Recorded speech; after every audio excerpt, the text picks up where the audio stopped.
Salut, Pisame, Figuettes. Suite de la diatribe sur l'omerta posée sur le sujet de l'avortement, la négation de la vie, il y a impossibilité inacceptable, non pas simplement de défendre la vie, mais, et ce qui est bien pire, bien plus insidieux, bien plus révélateur du nihilisme ambiant, d'en parler. De plus, il y a insultes faites aux femmes, et j'ai bien dit faites aux femmes, au pluriel, en considérant que leur parler serait déjà les convaincre, puisqu'apparemment cette loi les considère faibles, fragiles, influençables et non capables d'écouter les arguments, débattre et ensuite faire leur choix. Parlons donc, histoire de rester clivant, sujet dont il ne faut pas parler, je vous propose aujourd'hui dans cette pré-introduction une métaphore très simple sur le sujet tabou de l'immigration massive dans un pays malade. Est-ce qu'on va vraiment venir débattre avec moi du fait que tout va bien en France? Partons du constat objectif selon moi que la France, notre beau pays, est un pays malade. Lorsque l'on est malade, que fait-on? Que faites-vous lorsque vous êtes malade? Normalement, on a l'image d'un homme ou d'une femme qui se recroqueville sur lui-même, sur elle-même, le temps de guérir, avant de pouvoir se rouvrir au monde extérieur et accepter à nouveau les bactéries et les virus, puisque je vous rappelle que vous êtes composé, si ma mémoire est bonne, de 10 puissance 14 cellules et 10 puissance 15 bactéries, ce qui signifie que vous êtes composé de 10 fois plus de bactéries que de cellules qui n'en sont pas. D'où la métaphore que je vais utiliser, et que j'utilise déjà. Dans un pays malade, si besoin, pendant un temps, on se recroqueville, on se replie un temps sur soi avant de prétendre s'étendre à nouveau et se rouvrir au monde extérieur, dans lequel peut-être que certains virus ou bactéries, toujours la métaphore du malade, seront bénéfiques à votre homéostasie générale, car cela est tout à fait possible. Si vous vivez dans un monde trop aseptisé, et c'est un point qui m'énerve grandement toujours, à la salle de sport notamment, où je vois certains, il est tout à fait naturel de nettoyer ces machines, c'est pas la question, mais j'en vois certains qui sont avec le désinfectant sur absolument tout. Alors ils font du vélo 5 minutes pour leur réchauffement, ils désinfectent tout, ils prennent une haltère pour faire une série, ils la désinfectent. Et c'est quoi ça? Est-ce qu'on peut vivre dans un pays un peu normal et naturel? Si vous avez compris cette petite métaphore, vous avez compris cette émission et vous pouvez couper. Non! J'ai quand même des connaissances à vous partager. Fin de la petite métaphore comparaison. Ne devenez pas métafaible. Clin d'œil, clin d'œil. De plus, multiculturalisme, oui, à condition, sine qua non, de respecter les coutumes, traditions, histoire du pays dans lequel on arrive. Je sais, les nihilistes, français de souche, sont les pires, ceux qui haïssent le plus la France, je l'ai déjà dit, mais il se trouve qu'ils ne sont pas seuls adversaires de la France, ce qui rend le combat compliqué. Notre beau pays, donc, fait face à une république plus qu'étrange, nihiliste, qui semble vouloir aboutir à la fin du pays, au suicide de ce pays, par cela même l'emboutir, et un certain islam radical, une submersion migratoire qu'on ne va pas se cacher. Ça suffit maintenant, on peut bien dire qu'une part de cette religion n'a rien à voir avec les racines françaises et ne vous veut pas du bien. Tout ça pour dire, coucou Tom Laroufa, on a déjà parlé catch. Si tu apportes et t'investis dans le pays qui t'accueille en le respectant, bienvenue, je serai ton premier prochain. Cela vaut aussi pour les nihilistes irrécupérables qui détruisent le pays de l'intérieur. Je dis et je le répète que notre ennemi numéro 1, c'est notre ennemi intérieur. Comment les sauver? Et vous savez que le chrétien que je suis veut sauver son prochain, mais contrairement à ce que vous diront les andouilles, et je n'aime pas l'andouillette, petite andouille, la Bible est loin de ne proposer que, comme solution, que le fait de tendre l'autre joue lorsque l'on vous fait du mal. On en reparlera si vous voulez. La Bible n'est certainement pas un ouvrage pour enfants de cœur. Version 21e siècle à tout le moins. Je n'ai pas encore la réponse à cette question, comment les sauver, les solutions, mais je lutte déjà à mon échelle, avec mes élèves comme avec vous, en redonnant à mes élèves l'amour du pays, la connaissance de celui-ci, le respect nécessaire entre eux et le goût de l'effort, ce que je fais pour eux chaque jour. Vous devriez lire mes cours d'histoire que je leur offre. Bonjour, bonsoir les loups et loulous et bienvenue dans l'émission Prof de droite. L'émission qui distribue des uppercuts éducatifs avec élégance, bienveillance mesurée et un mélange bien épicé de bonne humeur et de colère.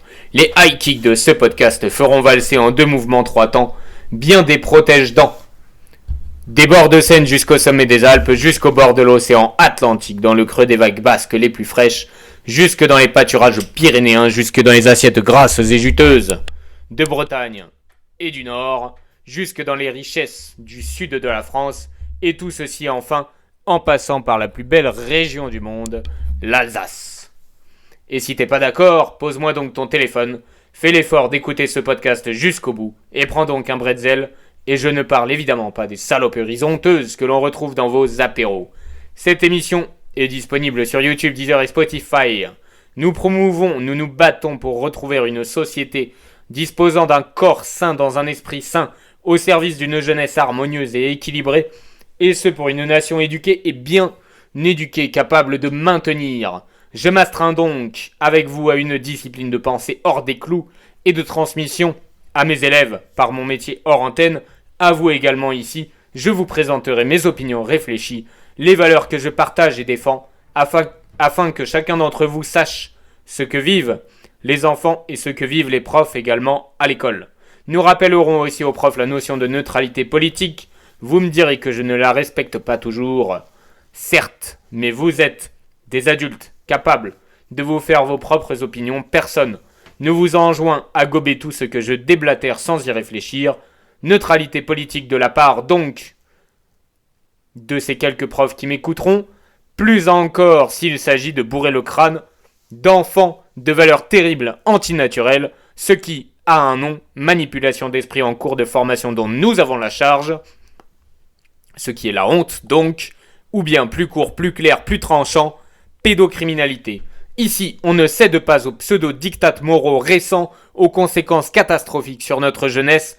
Nous montrons plutôt la voie séculaire ardue, mais ô combien gratifiante, à la future génération qui mérite toute notre attention.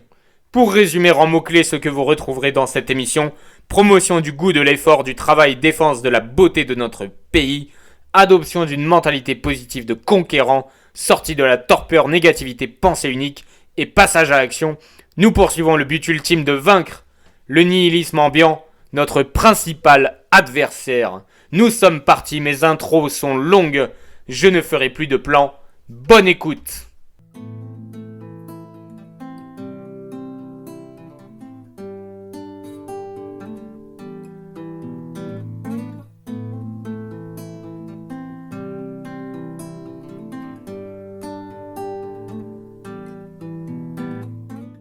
Nous sommes donc rendus, mes loulous, au 20e épisode. Ça commence à être pas mal et à faire un rendu pas dégueulasse. 20 épisodes, il y a quand même des choses à prendre. Et 20 ouvrages, mine de rien, qui ont été résumés pour vos petites oreilles. Je vous divulgage légèrement ce à quoi vous allez avoir droit aujourd'hui. En 20 épisodes, 3 ouvrages de Julien Rolzi, 3 ouvrages d'Alexandre Dumas. Écoutez, on est parti. Première partie. Le régionalisme à l'école de la République. Depuis la Troisième République, instaurée en 1870, l'éducation nationale française a joué un rôle central dans la construction de l'unité nationale ou dans la construction du désordre national. C'est un débat. Cette période a été marquée par une volonté affirmée d'uniformiser l'enseignement, souvent au détriment des particularismes régionaux, et notamment le plus flagrant des langues et patois locaux. On a déjà parlé des hussards noirs, une gauche de profs étranges qui allaient évangéliser et apporter la bonne parole du programme français à l'empire colonial français. C'est bon ça, hein ? Voilà une phrase qui picote là où ça fait mal pour un gauchiste convaincu, et malgré la légère caricature, oui, je sais appuyer là où ça fait mal. Allez, vous n'êtes plus à une contradiction près, n'est-ce pas? Contexte historique et objectif de la fin du 19e siècle. Après la défaite de 1870 face à l'Empire prussien, la France cherche à renforcer sa cohésion nationale. L'école républicaine devient alors un instrument clé pour inculquer des valeurs communes et une identité nationale unifiée. Jules Ferry, figure emblématique de la période, promeut une éducation gratuite, laïque et obligatoire, visant à former des citoyens éclairés et patriotes. Et oui, une autre gauche que je pourrais presque regretter. Besoin d'unité, d'une France forte. On a déjà parlé hygiénisme et hébertisme. À cette époque, on souhaite former des Français soudés, utiles physiquement, éduqués physiquement, mentalement, socialement. Mais à l'époque, c'est un peu plus qu'un vœu pieux inscrit dans des programmes et certainement pas d'enseignants qui apprennent à leurs élèves à haïr le pays. Car malheureusement, sachez que oui, c'est bien le cas. Pas autant que certains médias alarmistes veulent vous le faire croire, mais malheureusement, je dois bien reconnaître qu'ils existent et que nous sommes là pour les détruire, ou alors pour les sauver s'ils sont sauvables. Dans ce cadre, l'enseignement du français est privilégié, tandis que les langues régionales sont marginalisées, considérées comme des obstacles à l'unité nationale.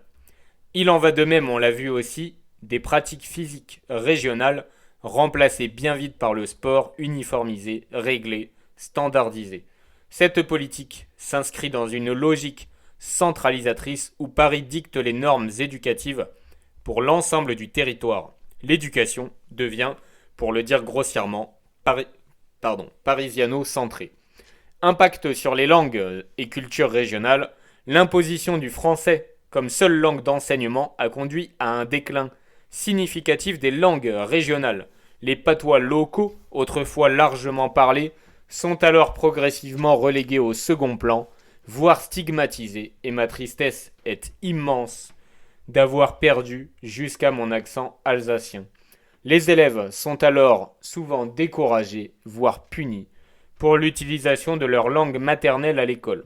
Ma grand-mère me parlait non pas tant de punition, mais d'un réel sentiment de honte lorsqu'elle employait à l'école française un mot alsacien à la sortie de la guerre, car en plus, il se trouve que évidemment l'alsacien est proche de l'allemand, et durant la période d'occupation, elle a eu interdiction de parler français sous Vichy, puis obligation de ne parler que français et surtout pas alsacien par la suite. Évidemment, là, j'ai fait un bond dans le temps de 1870 à 1940-1950, mais voilà, hein, vous l'avez deviné. Vous n'êtes pas con. Merci. Cette politique entraîne une érosion des cultures locales et un appauvrissement de la diversité linguistique française.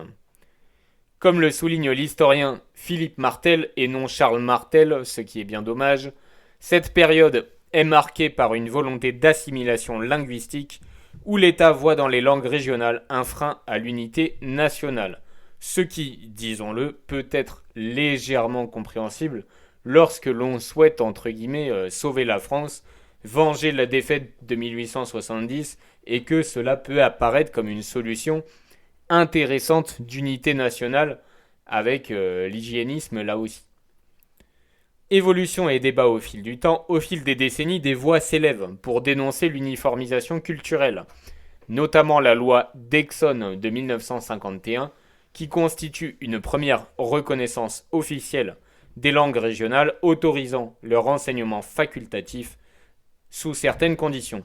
Toutefois, cette ouverture reste limitée et ne remet pas en cause la primauté du français et on rebat les oreilles et rabâche sans cesse aux enseignants aujourd'hui que seul compte l'anglais pour la vie professionnelle future des élèves.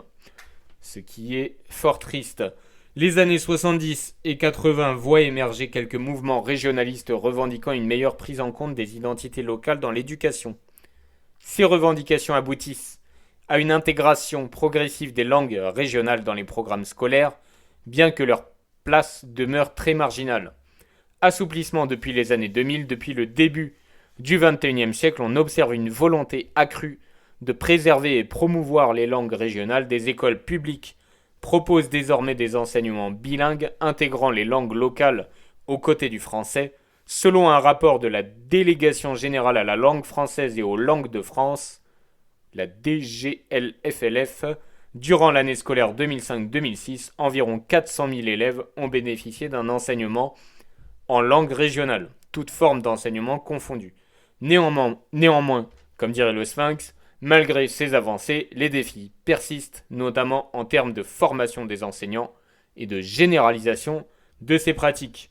Enjeux contemporains et perspectives, la préservation des particularismes régionaux qui ne se limitent pas au patois. Il y a les connaissances des légendes qui entourent les différentes régions qu'il faut arrêter de nier sous prétexte de ne faire que de l'histoire. Je vous ai dit, avec mes élèves, je fais énormément de mythologie grecque et je parle un peu de l'Alsace, bien évidemment, même si il se trouve, je vous l'avoue, que je n'enseigne pas actuellement en Alsace, mais j'espère bien que ce sera le cas incessamment sous peu. Les patois sont porteurs d'histoires, de traditions et de savoirs uniques. Leur disparition représenterait une perte inestimable pour notre patrimoine. Les débats actuels portent sur la nécessité de concilier unité nationale et diversité culturelle, qu'il s'agisse de l'architecture, de la cuisine, de nos légendes, de notre histoire.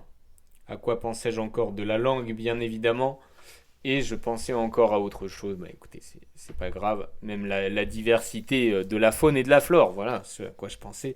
Évidemment, nos chères cigognes alsaciennes, nous y tenons comme à la prunelle de nos yeux que nous aimons poser sur le sommet des Vosges. Reconnaissons que l'attachement aux racines locales peut coexister avec une identité française commune.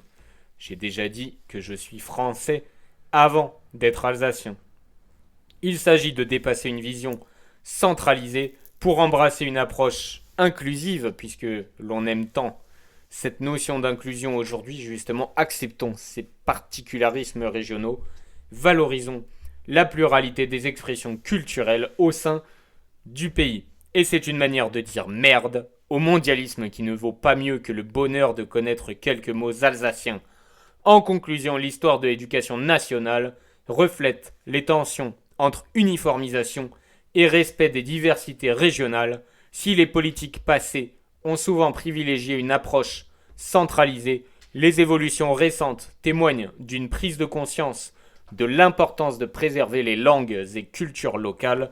Il est crucial de poursuivre dans cette voie afin que la France demeure le pays merveilleux qu'elle n'a jamais cessé d'être, riche de sa diversité, de ses multiples héritages culturels, et comme pour tout, les enseignants, l'éducation ont un rôle, mais ils ne doivent pas faire seuls le chemin de l'amour de ces particularismes régionaux.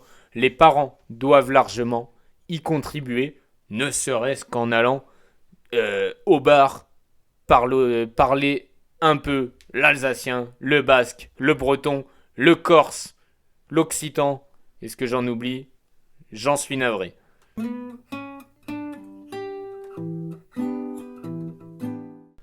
Le vicomte de Bragelonne, sorti en 1850, troisième et dernier tome des Trois Mousquetaires, marque la fin d'une ère, témoigne du talent de Dumas à illustrer le passage du temps, l'affadissement des passions et l'inexorable désillusion des héros.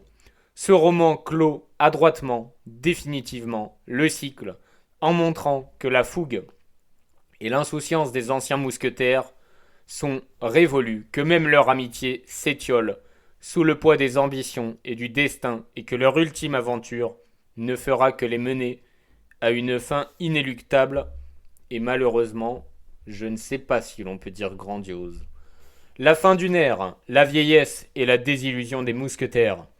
Dans ce dernier tome, les figures héroïques et inséparables des Trois Mousquetaires ont perdu de leur éclat. Le temps a fait son œuvre, transformant les guerriers pleins de panache en hommes fatigués, usés par les épreuves de la vie et les désillusions politiques.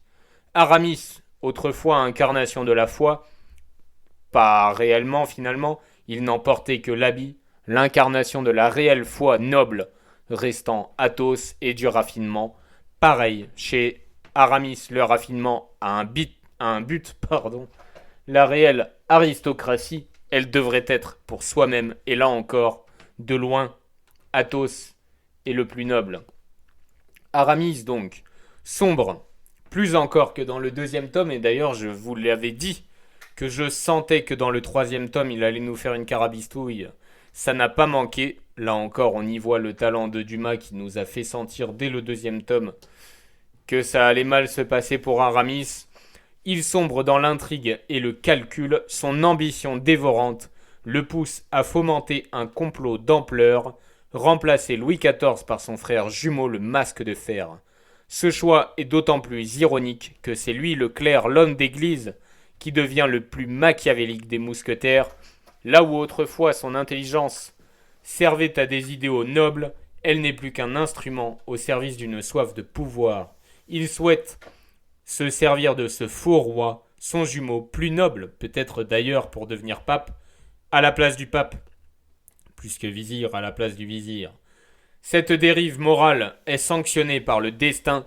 Aramis ne retrouvera pas la camaraderie de ses anciens amis à la fin du roman et ne partage pas le dernier adieu des mousquetaires. Je précise que le bruit que vous avez entendu n'est pas celui d'un paix, mais celui de ma chaise, en bois, fabriquée par les élèves de mon grand-père. C'est dire si j'y tiens. En effet, donc ce n'est pas une chaise made in China, qu'on soit clair. Enfin, on comprend, si l'on en croit D'Artagnan, qu'il finira en enfer lorsque D'Artagnan, notre gascon fétiche, déclare « Athos, Porthos, au revoir, Aramis, à jamais, adieu », peu avant de mourir. Cette exclusion claire et sans appel souligne le prix des ambitions et de sa damnation. D'Artagnan, lui, incarne toujours l'honneur et la loyauté, mais il est, lui aussi, usé. Il comprend que le monde qu'il a connu n'existe plus et que les valeurs qu'il a toujours défendues ne sont plus celles du règne naissant de Louis XIV. L'éclat de la jeunesse est parti, remplacé par une certaine servitude acceptée. Son éclatante tirade devant le roi est sublime et vaut tout à fait la tirade du nez de Cyrano. Après l'éclat déjà du dialogue courroucé entre le roi et Athos, qui s'est farci Louise de la Vallière, aux grandes dames de Raoul qui donne son nom au bouquin, mais qui est très secondaire, effacé, et ne prend absolument pas l'ampleur de ses prédécesseurs, est-ce un signe là aussi d'homme, comme l'on n'en fait plus. Tirade de D'Artagnan donc, que je ne résiste pas, ou plutôt je ne résiste pas à l'envie de vous la lire dans son entièreté. Ô sire, j'irai bien plus loin que lui, dit D'Artagnan, et ce sera votre faute. Je vous dirai ce qu'il ne vous a pas dit, lui, l'homme de toutes les délicatesses. Je vous dirai, sire, vous avez sacrifié son fils, et il défendait son fils. Vous l'avez sacrifié lui-même. Il vous parlait au nom de l'honneur, de la religion et de la vertu. Vous l'avez repoussé, chassé, emprisonné. Moi, je serai plus dur que lui, sire, et je vous dirai, sire, choisissez. Voulez-vous des amis ou des valets, des soldats ou des danseurs de révérence, des grands hommes ou des polichinelles? Voulez-vous qu'on vous serve ou voulez-vous qu'on plie? Voulez-vous qu'on vous aime ou voulez-vous qu'on ait peur de vous? Si vous préférez la bassesse, l'intrigue, la couardise, oh, dites-le, sire. Nous partirons, nous autres, qui sommes les seuls, restent, je dirais plus, les seuls modèles de la vaillance d'autrefois. Nous qui avons servi et dépassé peut-être en courage, en mérite des hommes déjà grands dans la postérité. Choisissez, sire, et hâtez-vous. Ce qui vous reste de grands seigneurs, gardez-le. Vous aurez toujours assez de courtisans.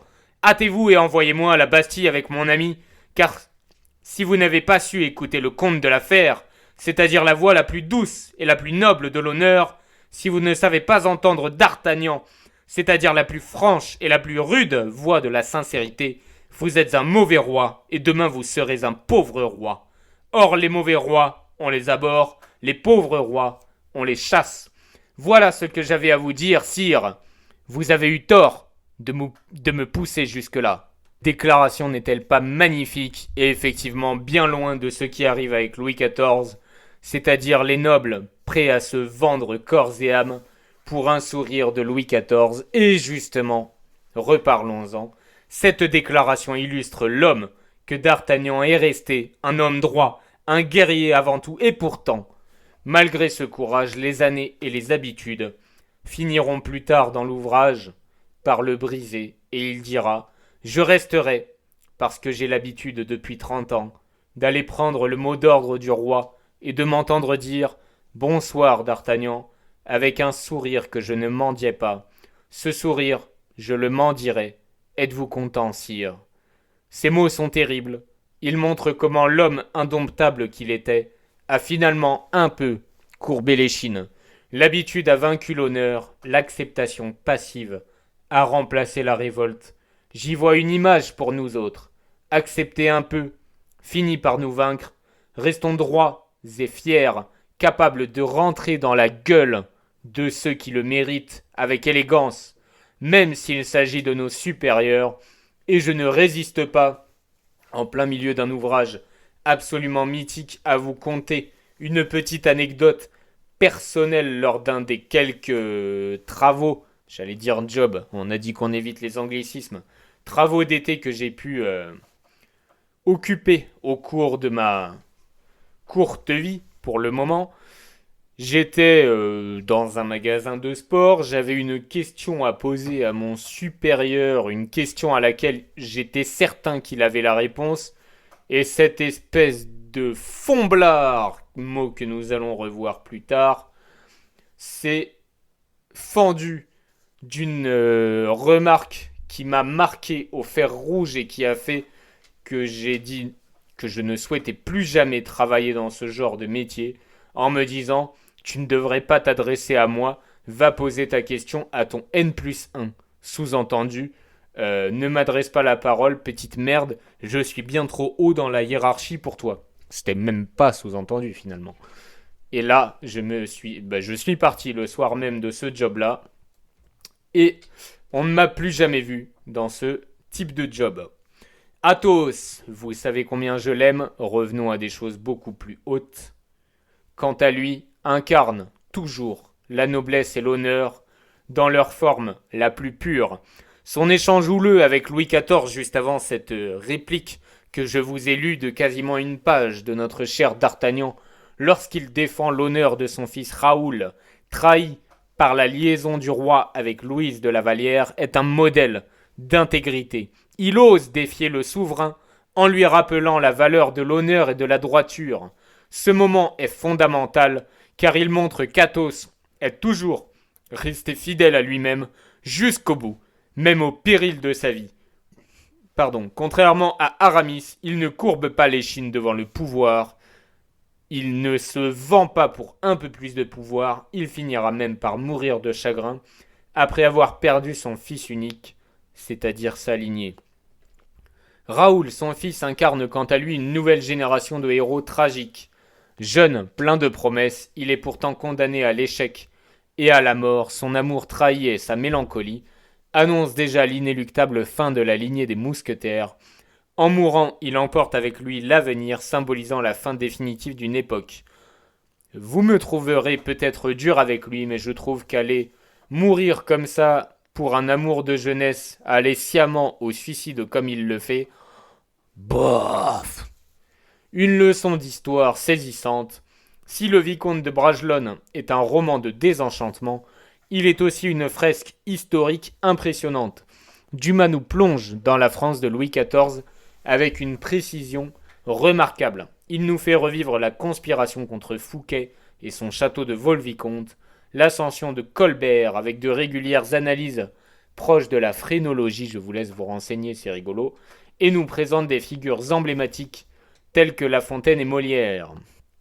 Louis XIV lui-même est dépeint avec une justesse fascinante, à la fois grand et cruel, charmant et impitoyable, d'une éducation au moins verbale parfaite, qui ferait pâlir tous nos politiques véreux, un roi jeune en devenir, prêt à tout pour asseoir son autorité.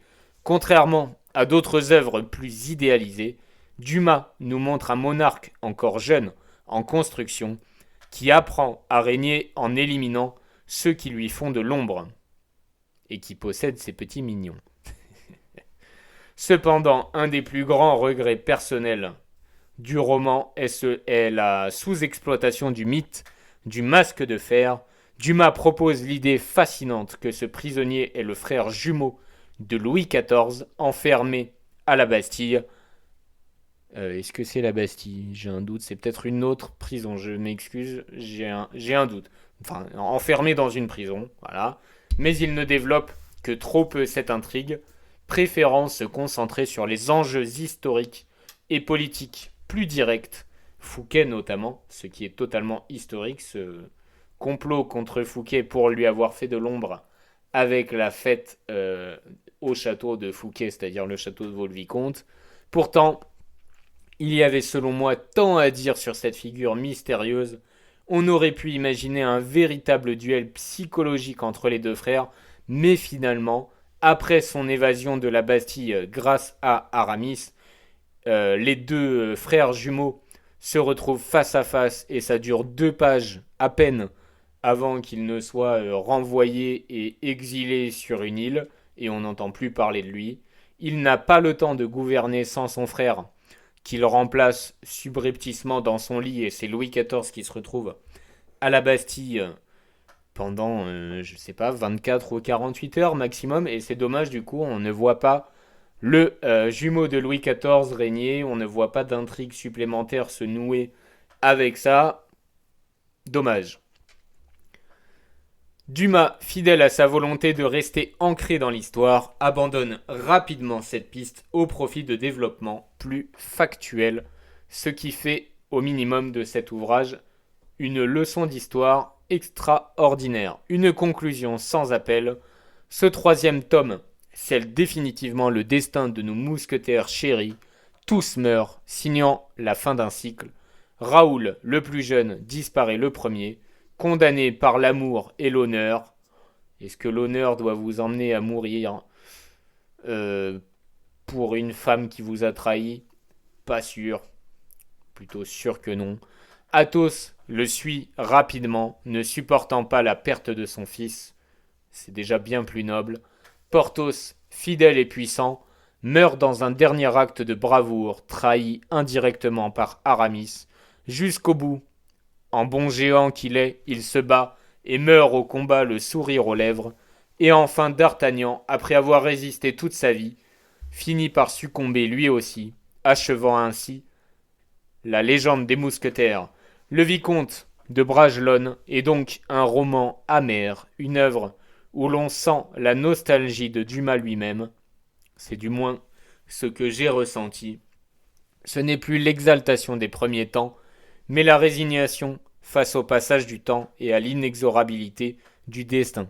Je dis j'ai senti la nostalgie de Dumas, mais je me souviens que même dans les notes, il était écrit donc de je ne sais pas qui a rédigé l'édition que j'avais, mais que Dumas disait avoir longuement pleuré lui-même la mort de Porthos après l'avoir si parfaitement dépeint dans son caractère grandiose ainsi que la noblesse exceptionnelle d'Athos et la grandeur de cœur et d'esprit de D'Artagnan, et puis Aramis et son caractère complexe également. C'est une leçon de vie et d'histoire, un rappel que même les grands hommes finissent par plier sous le poids des années et des événements. Dumas nous laisse sur cette note mélancolique, mais inoubliable, où la grandeur et la décadence s'entrelacent jusqu'à l'effacement final.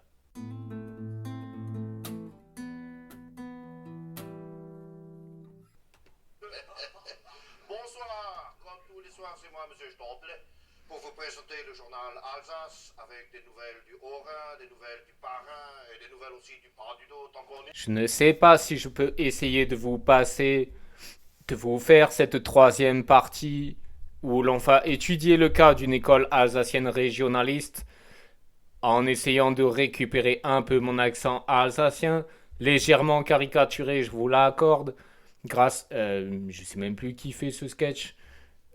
Bref, allez, on est parti les copains. L'enseignement bilingue en Alsace, et notamment dans le cadre du réseau Eltern Alsace, a connu une évolution importante au cours des dernières décennies, stimulée par une volonté de préserver et promouvoir la langue régionale, l'allemand, tout en assurant une forte cohésion nationale autour du français.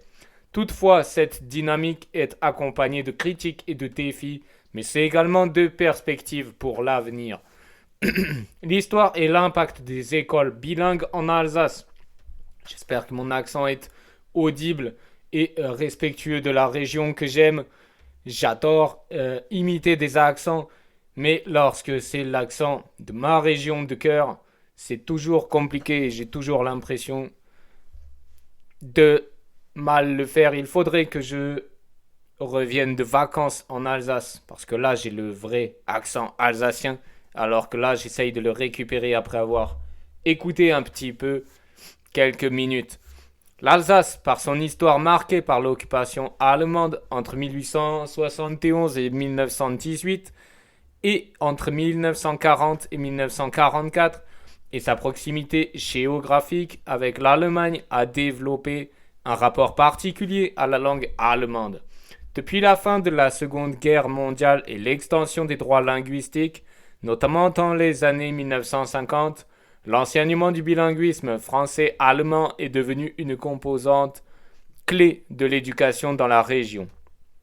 Je vais reprendre la voix normale parce que j'ai l'impression d'être trop caricatural. J'espère quand même que c'était un peu rigolo et intéressant pour vous d'entendre un peu l'accent alsacien. Et je vous promets que je ferai un jour un épisode vraiment enregistré après 2 semaines de vacances dans cette région que j'aime.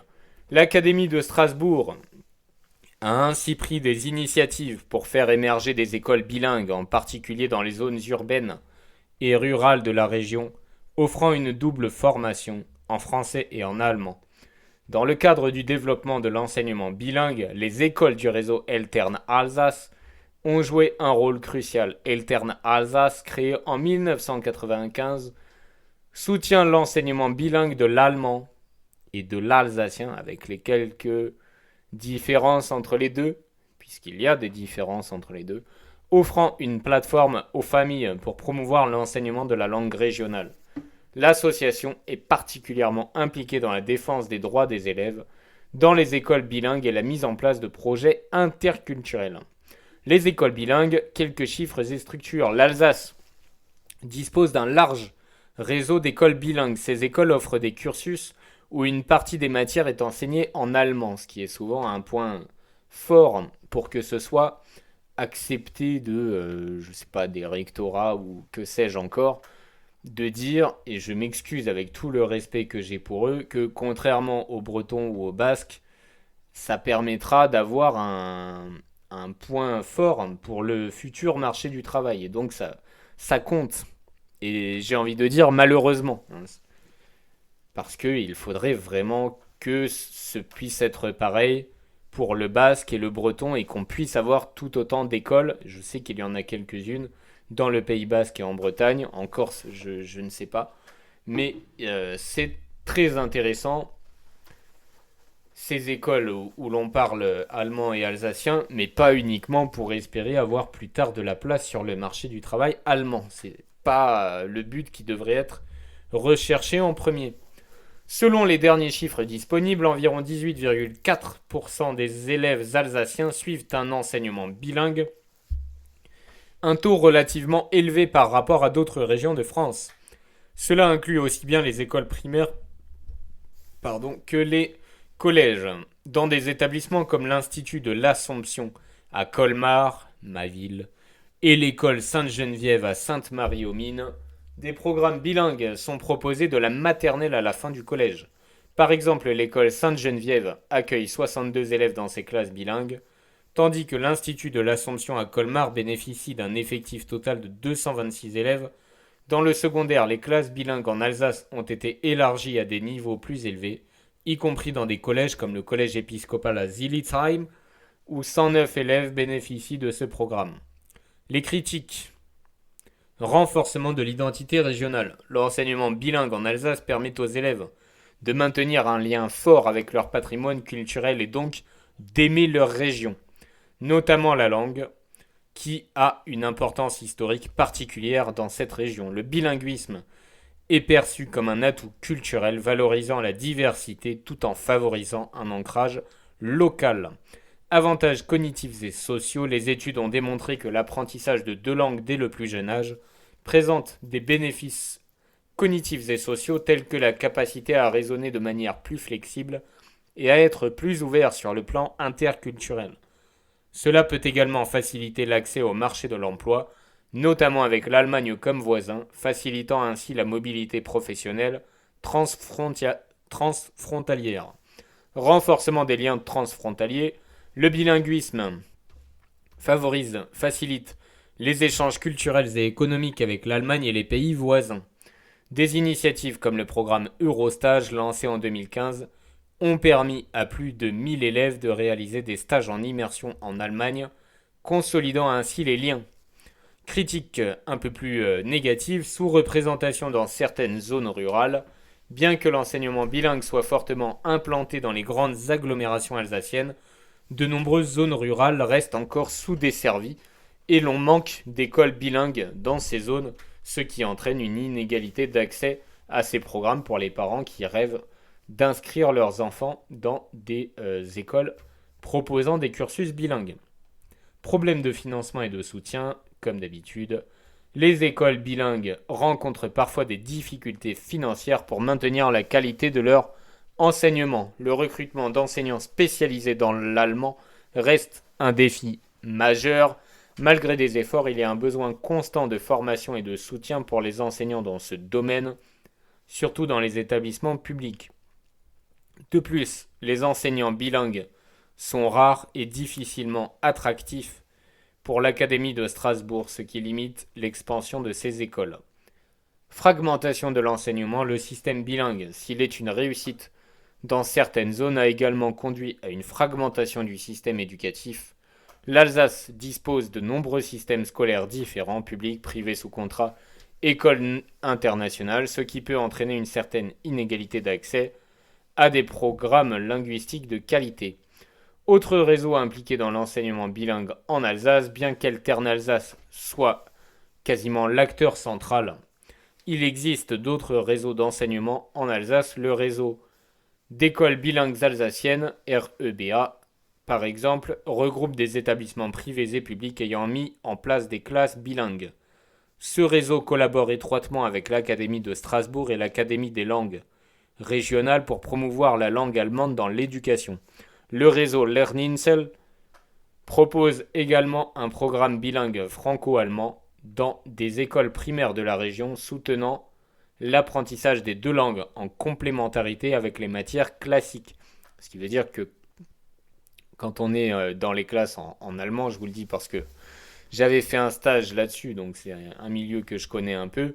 On fait par exemple non pas seulement de l'anglais en anglais, mais ce que je veux dire c'est qu'on vit la deuxième langue, c'est-à-dire que l'allemand, on va le pratiquer quand on fait du sport, quand on fait de la musique, quand on fait de l'histoire, etc., etc. Initiatives à venir. L'enseignement bilingue en Alsace continue de se développer et plusieurs initiatives sont à venir. Extension des cursus bilingues. L'objectif est d'augmenter le nombre d'écoles publiques. Oh, j'ai tellement envie de parler avec l'accent alsacien. Proposant des sections bilingues, en particulier dans les zones rurales où la demande commence à croître. Allez, je mélange tout. Renforcement de la coopération transfrontalière, de nouvelles initiatives visent à renforcer les partenariats avec les écoles d'Allemagne et de Suisse, puisqu'en Suisse, je vous rappelle qu'on parle aussi allemand, notamment à travers des échanges et des séjours linguistiques. Le développement de programmes immersifs dans les écoles primaires devrait également être encouragé. Recrutement et formation des enseignants pour faire face à la pénurie d'enseignants bilingues. Des formations spécialisées seront mises en place avec un accent particulier sur le recrutement d'enseignants germanophones et bilingues pour l'école publique. Le dispositif Recruto, qui a permis le recrutement de plus de 60 enseignants depuis sa création, est un modèle à développer dans d'autres régions. Et sachez que l'un de mes plus grands regrets dans la vie, c'est sans doute de ne pas bien mieux maîtriser l'alsacien, puisque si c'était le cas, j'aurais peut-être déjà la chance d'enseigner dans ma belle région. Et malheureusement, comme ce n'est pas le cas, je vais devoir attendre encore un peu. Mais Mon Alsace m'attend et je la rejoindrai un jour. Conclusion, un avenir prometteur mais semé d'embûches. Le développement de l'enseignement bilingue en Alsace avec l'appui d'organisations comme Eltern Alsace et des réseaux comme REBA témoigne d'une volonté de préserver l'identité régionale tout en répondant aux besoins d'un monde globalisé. Toutefois, il reste des défis importants à surmonter, en particulier en matière de financement, de recrutement d'enseignants et d'extension des programmes dans les zones rurales. Néanmoins, les initiatives récentes laissent entrevoir un avenir prometteur pour l'enseignement bilingue et plus largement dans les autres régions aussi, sur lesquelles je me suis moins centré, pour la préservation des langues et cultures régionales dans notre cher pays.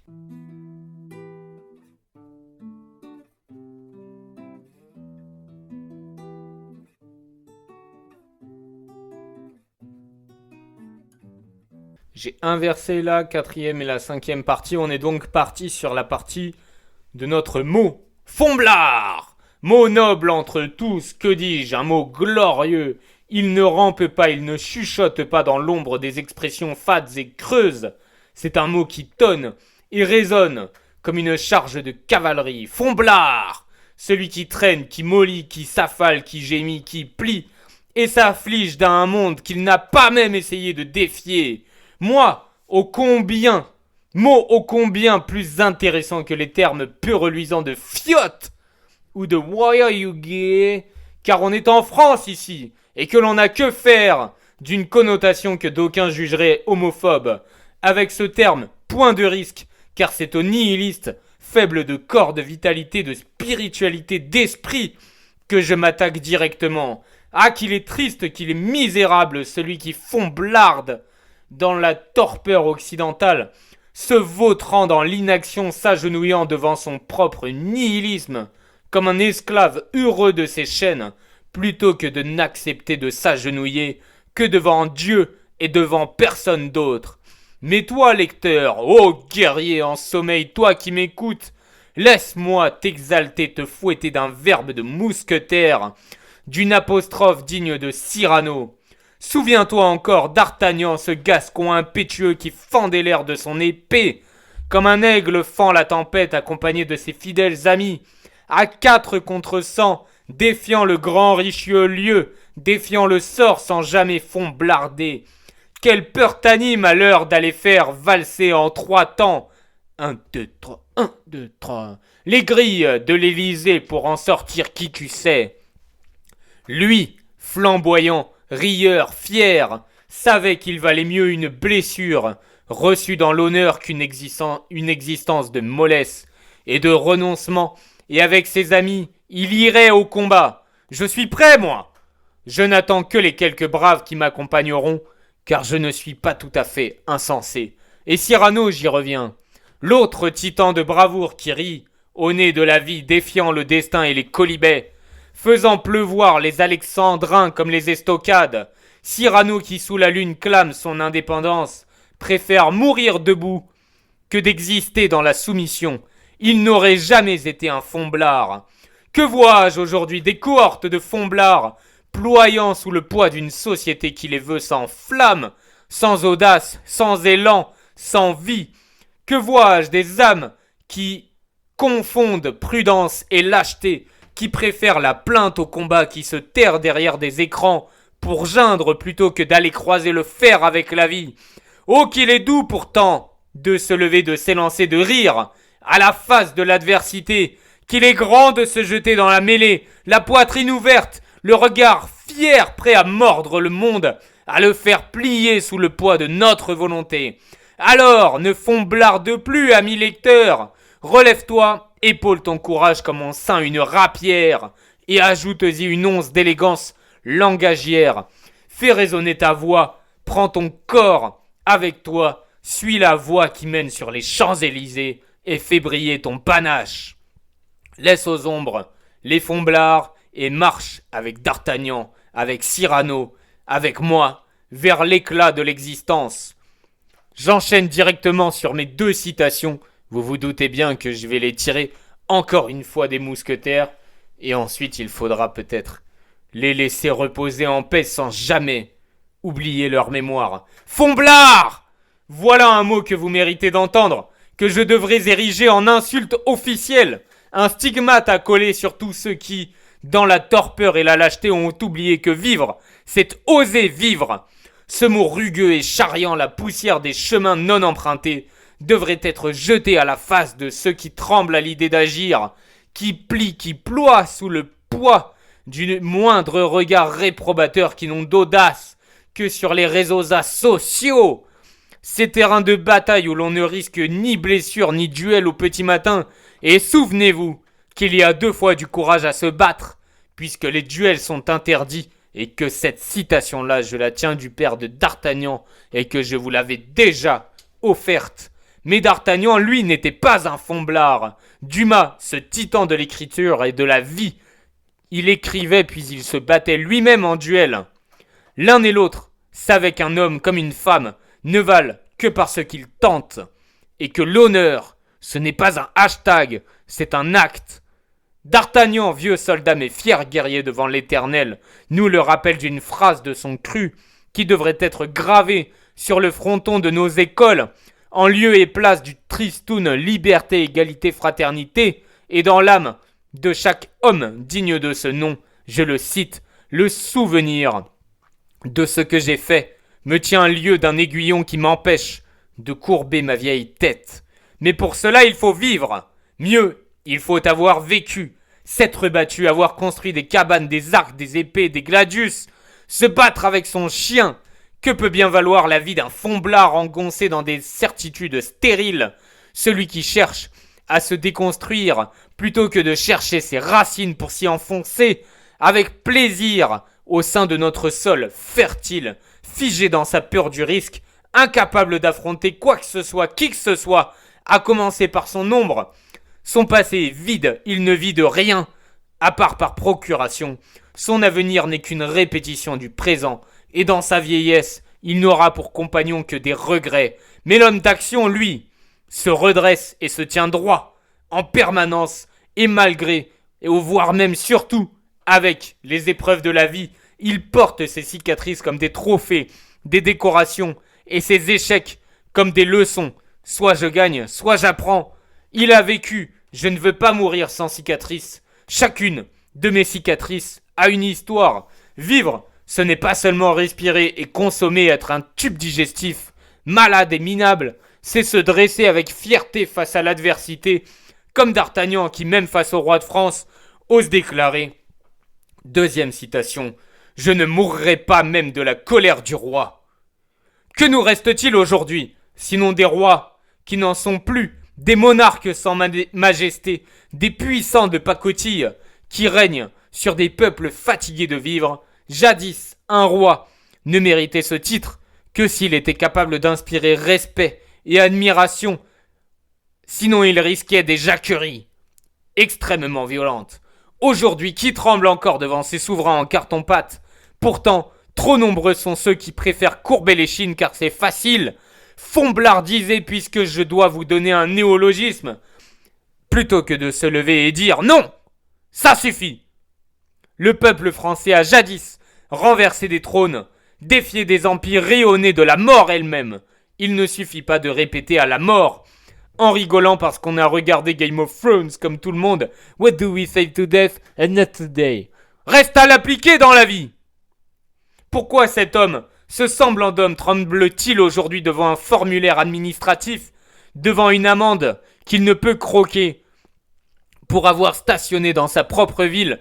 Pourquoi s'inquiète-t-il plus d'un tweet que d'un coup d'état larvé, qu'il quitte son état larvaire et se batte pour la justice et la justesse, pour le monde que notre jeunesse mérite, un monde de vie, pas un monde aseptisé et standardisé. Le fomblard, c'est celui qui a déjà perdu. Il est vaincu d'avance parce qu'il ne tente rien.